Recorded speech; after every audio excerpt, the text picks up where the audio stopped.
আসসালামু আলাইকুম বন্ধুরা, যারা এখনো আমার চ্যানেলটা সাবস্ক্রাইব করেন নাই অবশ্যই সাবস্ক্রাইব করে দিবেন। গল্প শুরু করা যাক। আহমেদ চৌধুরী কঠোর গলায় বলে উঠলেন, মিস্টার রহমান, প্রচলিত নিয়ম অনুযায়ী আদিত্যের বিরুদ্ধে এখনই কঠোর পদক্ষেপ নেন। ওকে কলেজ থেকে বহিষ্কার করুন বা পুলিশের হাতে দিয়ে দিন। মিস্টার রহমান কিছু বলতে যাচ্ছিলেন, কিন্তু আহমেদ সাহেব হাত তুলে তাকে থামিয়ে দিলেন। শাস্তির ক্ষেত্রে কার ছেলে বা কার নাতে সেটা ভাবার বিন্দুমাত্র প্রয়োজন নেই।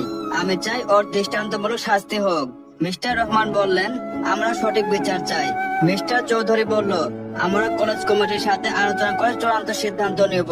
মিসেস ইয়াসমিন বলল, আদিবা মা, তুমি এখন তোমার বাবার সাথে বাড়ি যাও, আমরা সব দেখছি। আহমেদ চৌধুরী আদিবার কাঁধে হাতে রেখে তাকে গাড়ির দিকে নিয়ে চললেন। আয়তকেও গাড়িতে উঠতে ইশারা করলেন। আয়ত কোনো প্রতিবাদ করলো না। সে যন্ত্রের মতো বাবার পেছু পেছু গিয়ে গাড়ির পেছনে সিটে বসলো। তার মুখে কোনো শব্দ নেই, চোখে কোনো আবেগ নেই। পুরো রাস্তায় সে কেবল বাইরের অন্ধকারের দিকে তাকিয়ে রইলো। লিসা গাছের আড়ে দাঁড়িয়ে এই পুরো দৃশ্যটা দেখছিল। তার চোখে তখন জল, কিন্তু সেটা অপরাধের চেয়েও বেশি পরাজয়ের। সে মনে মনে চেয়েছিল আদিত্য নেশার করে আদিবার জায়গায় সে থাকবে, আর সবাই তাদের এই অবস্থায় দেখে ফেললে সমাজ আর সম্মানের ভয়ে তাদের বিয়ে দিয়ে দিবে। কিন্তু তার নিজের পাতা ফাঁদে আদিত্য এইভাবে ফেসে যাবে আর তার কেরিয়ার ধ্বংস হয়ে যাবে, সেটা লিসা কল্পনাও করেনি। সে বিড়বিড় করে বলল, আমি তো এটা চাইনি আদিত্য, আমি শুধু তোকে পেতে চেয়েছিলাম, তোমাকে শাস্তি দিতে চাইনি। ওই মেয়েটা আমার সব পরিকল্পনা নষ্ট করে দিল, আমি ওকে ছাড়বো না। বাড়িতে পৌঁছানোর পর আহমেদ চৌধুরী মিনিকে বললেন আদিবা তার নিজের ঘরে নিয়ে যেতে। মিনি তাই করলো। আহমেদ চৌধুরী এবার লিভিং রুম দাঁড়িয়ে আদিত্যের দিকে ফিরলেন। তার চোখে এমন অগ্নিগিরি লাভা। আহমেদ চৌধুরী গলা জড়িয়ে বলে উঠলেন, আদিত্য, তুই এমন কাজ করলে কি করে? আদিত্য, এবার পরিবারের সম্মান আর বোন, তুই কিভাবে ওর উপর হাত তোলার সাহস করলে? আদিত্য এবারও চুপ। আহমেদ চৌধুরী ধৈর্যের বাঁধ ভেঙে গেল। তিনি আবারও আদিত্যের গলা ধরে সজোরে একটা চড় মারলেন। আদিত্য দেয়ালে গিয়ে ধাক্কা খেল, কিন্তু তার মুখ দিয়ে একটা উফ শব্দ বের হলো না। আহমেদ চৌধুরী তার কোমর থেকে ব্যান্ড খুলে আদিত্যকে নির্দয়ভাবে মারতে শুরু করলেন। তুই কি মানুষ আদিত্য? পরিবারের সম্মান ধুলোয় মিশিয়ে দিলি। আদিত্যের ঠোঁটের কোণে ফেটে রক্ত বের হতে লাগলো। ঠিক সেই সময় আদিবার মা মিনা বেগম দ্রুত ঘরে ঢুকলেন। তিনি আহমেদ চৌধুরীর হাত থেকে বেলটা কেড়ে নিয়ে বলে উঠলেন, থামো আহমেদ, তুমি এসব কি করছো? আমার ছেলেকে এভাবে মারছো কেন? তুমি জানো তোমার ছেলে কি করেছে? ও আদিবাকে ক্যাম্পে হাইছে আদিবার সাথে অসভ্যতা করতে চেয়েছিল।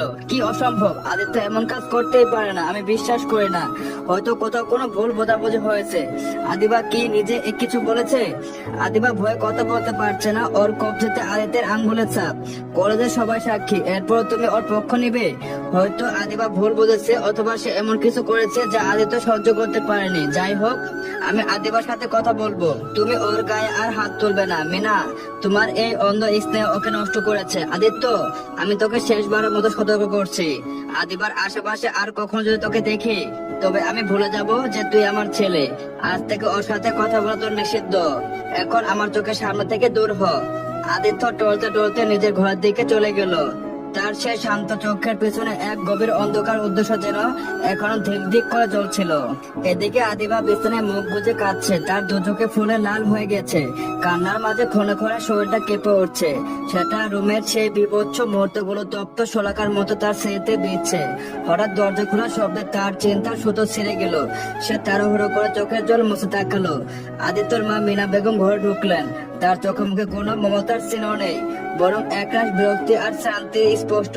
মিনা বেগম কণ্ঠে ও ধৈর্য মিশিয়ে বলে উঠলেন, আদিবা, অনেক রাত হয়েছে, আদিক খেতে ছেড়ে উঠে আয়, ডাইনিং টেবিলে খাবার দেওয়া আছে।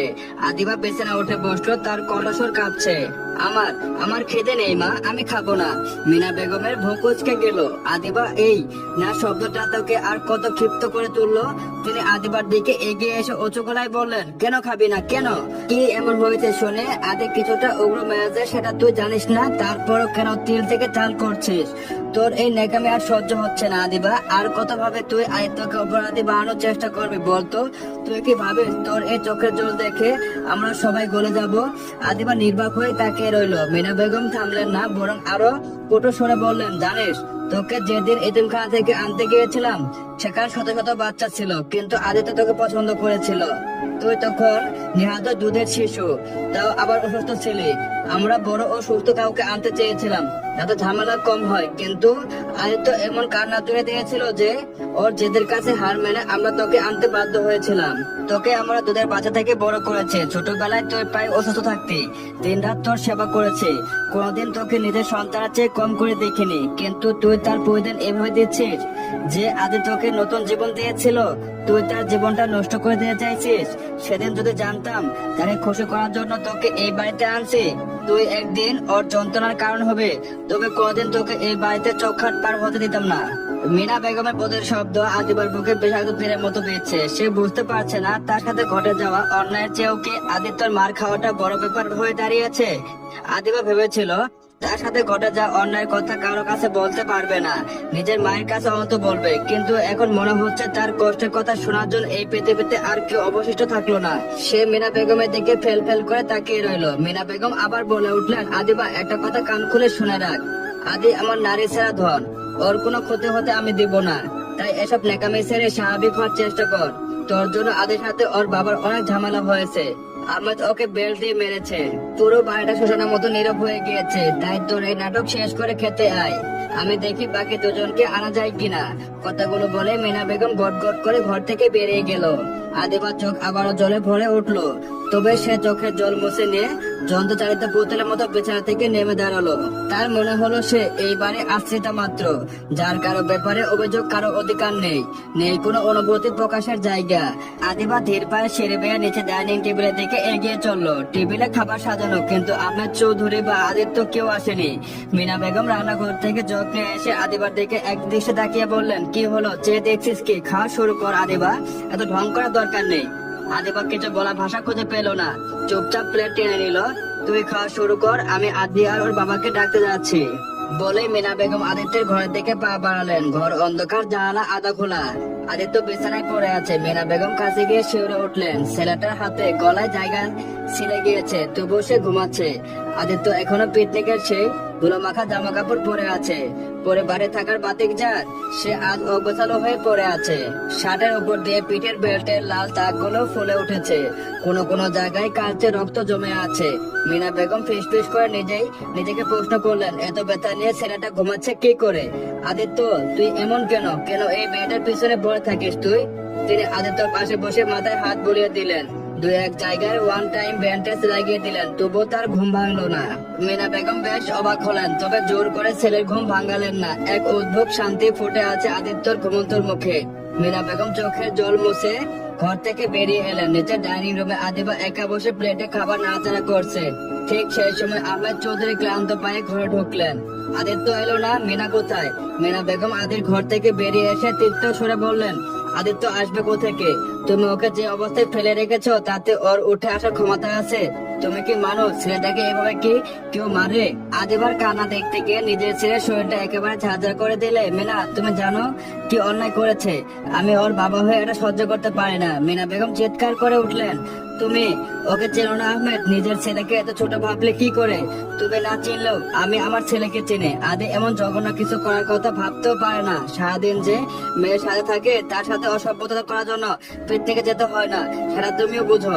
আদিবা হয়তো বাড়িয়ে বলছে, কিংবা ওর বন্ধুরা ভুল বুঝেছে। আর তুই আদিবা এই নাটকটা কি করে পেতে চাস? আমার ছেলের জীবনটা কি তুই ধ্বংস করে দিবি? কেন তুই ওকে ফাঁসানোর চেষ্টা করছিস? এখনো সময় আছে, সব সত্যিটা বল। আদিবা দুচোখ বেয়ে টপ টপ করে জল পড়ছে। সে কোন সত্যি বলবে? সত্যিটা যে এর চেয়ে ভয়ানক। আহমেদ চৌধুরী আদিবার পক্ষ নেওয়ার চেষ্টা করলেন।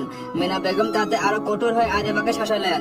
এই কান্না বন্ধ কর আদিবা, আমার ছেলেটাকে তোর এই মিথ্যে অভিযোগের জাল থেকে মুক্তি দে প্লিজ। আদিবা মাথা নিচু করে মুখে এক গ্লাস খাবার তুলে নিল। তার বুক ফেটে কান্না আছে, কিন্তু প্রতিবাদ করার অধিকার নেই তার। গভীর রাত, আদিবার চোখে ঘুম নেই। সে বিছানার এপাশ ওপাশ করছে। আহমেদ চৌধুরী আদিত্যকে মেরেছেন শুনে আদিবার মনটা কুকড়ে যাচ্ছে। সে আদিত্যকে আজ ভীষণ ভয় পেয়েছে, কিন্তু কেন যে সে ভয়ের আড়ালে এক অদ্ভুত মায়া কাজ করছে। হঠাৎ জানালার পাশে কিছু একটা পড়ার শব্দ আদিবাকে চমকে উঠলো। জানালা খুলতে দেখলো অন্ধকারে আদিত্য দাঁড়িয়ে আছে। আদিবা আতঙ্কিত সুরে বলল, আদি ভাই, তুমি এখানে কি করছো? এখান থেকে তো পড়ে যেতে পারো। আদিত্য শান্ত গলায় বলল, কি আর করার, তোর বাবার করা হুকুম, তোর ছায়া যেন না পড়ে, তাই লুকিয়ে আসতে হলো। আদিবা কোনো কথা বললো না। আদিত্য জাহানার ফ্রেম ধরে একটু এগিয়ে এসে বলল, আদিবা চল। আদিবা পিছিয়ে গেল। কোথায় যাব? এখন তো অনেক রাত। রাত দিন ভেবে কি হবে? ভুল যখন করেছি প্রায়শ্চিত্ত তো করতেই হবে। চল আমার সাথে। চলবে তো। গল্পটা কেমন লাগলো অবশ্যই জানাবেন।